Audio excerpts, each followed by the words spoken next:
My name is Champagne Williams. I am 46 years of age. I am a real estate investor now, and my suffering in this life has begun when I was 5 years old. I was both sexually and physically abused by a member of my family. At that time, I was a very young girl, and it went on for a little while until I told my mom.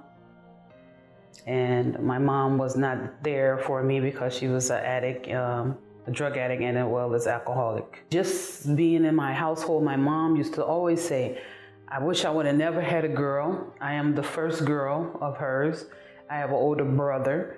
She said she never wanted a girl because girls are too much trouble.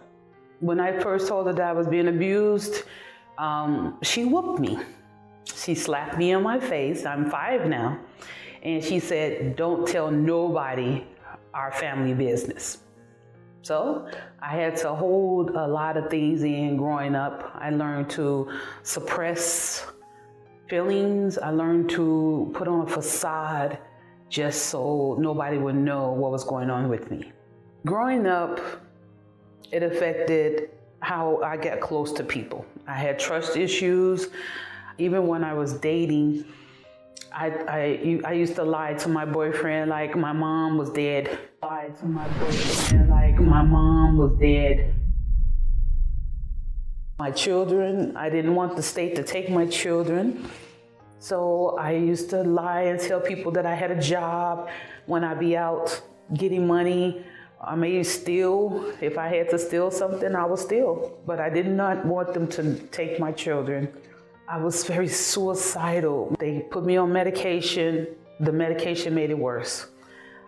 I was thinking about dying every time I was thinking, and that was hard.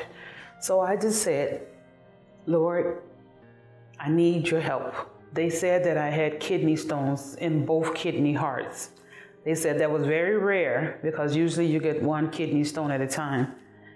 But they had to do emergency surgery because they needed the kidney stones to pass. I couldn't stand up. I was in pain. They told me that my blood counts my hemoglobin was super low. It was a 5. I had to get 3 pints of blood transfusion, all in a 30-day period from when my husband left. I wanted to die. This young lady that invited me to the Universal Church received a call from the Universal Church after calling in to the Showdown of Faith, and she invited me to accompany her on a Sunday. I told her, sure, no problem. It's right down the street from where I live. I'm ready. We met the pastor and his wife. And he told me, he said, when you going to come back and see us? I said, sure. What time service? He said, every day. I said, every day? He said, yes, at the Universal Church, we're open every day.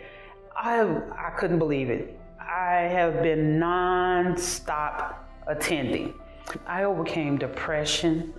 I'm no longer homeless. I'm no longer in abusive relationships. And ever since I've been coming here, I have not been broke. I have been blessed. Doors have been opening. And I wanted to just let people know that it's real. It can happen to you just like it happened for me. Coming to the Universal Church, I have peace. I'm happy. I am really at a point where in my life where I know the Lord is with me. And if you would like to come out, I will want you to visit the Universal Church because it is a life-changing experience. And right now, you need a life change.